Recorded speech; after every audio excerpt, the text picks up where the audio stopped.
ನಮಸ್ಕಾರ. ಮೊದಲನೇದಾಗಿ ಎಲ್ಲರಿಗೂ ಸ್ವಾತಂತ್ರ್ಯೋತ್ಸವದ ಶುಭಾಶಯಗಳು.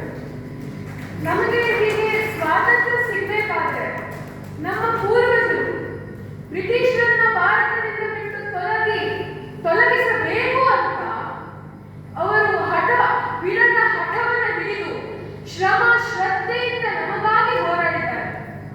ಅವರು ಬಿತ್ತಿದ ಕನಸನ್ನ ನಾವಿವತ್ತು ನನಸಾಗಿಸಿಕೊಂಡು ನೋಡ್ತಾ ಇದ್ದೇವೆ. ಅವರ ಕನಸು ಇಂದು ನನಸಾಗಿದೆ. ಆ ಕನಸಿನ ಬಗ್ಗೆ ಒಂದು ಸಣ್ಣ ಕಥೆ ಹೇಳ.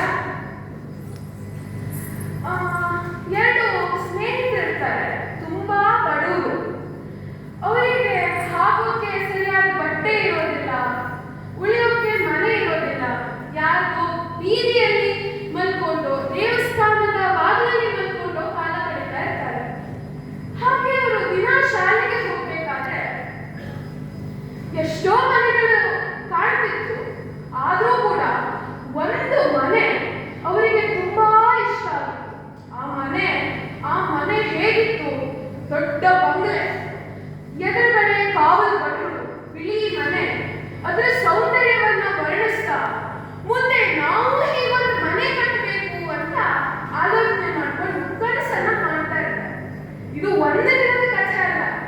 ದಿನಾ ಶಾಲೆಗೆ ಹೋಗ್ಬೇಕಾದ್ರೆ ಅವರು ಆ ಕನಸನ್ನ ಮಾಡ್ತಾ ಇರ್ತಾರೆ, ಆ ಮನೆಯನ್ನ ವರ್ಣಿಸ್ತಾ ಇರ್ತಾರೆ. ಶಾಲೆ ಮುಗಿತು, ಇಬ್ರು ಹೇಗೋ ಕಳೆದು ಬೇರೆ ಬೇರೆ ಆದರು. ತುಂಬಾ ವರ್ಷಗಳ ನಂತರ ಅವರಿಬ್ರು ಯಾವ ದೇವಸ್ಥಾನದ ಅಡಿಯಲ್ಲಿ ಮಲ್ಕೊಳ್ತಿದ್ರಲ್ಲ, ಅದೇ ದೇವಸ್ಥಾನದಲ್ಲಿ ಅಚಾನಕ್ ಭೇಟಿ ಆಗ್ತಾರೆ.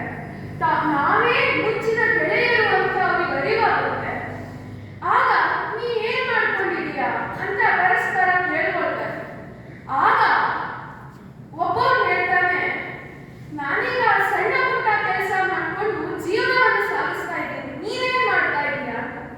ಆಗ ಅವನು ಹೇಳ್ತಾನೆ, ನಾವು ಶಾಲೆಗೆ ಹೋಗ್ಬೇಕಾದ್ರೆ ಕನಸು ಕಾಣ್ತಿದ್ವಲ್ಲ, ಆ ಕನಸು ಮನೆ ಕಟ್ಟೋದಾಗಿತ್ತು. ಅಂತದ್ದೇ ಒಂದು ಬಿಳಿ ಮನೆ, ಕಾವಲು ಭಟರು ಅಂತ ಮನೆಯನ್ನ ಕಟ್ಟಿಸೋದಾಗಿತ್ತು. ಅಂಥ 4-5 ಮನೆಗಳ ಒಡೆಯ ನಾನು ಅಂತ ಹೇಳ್ತಾನೆ.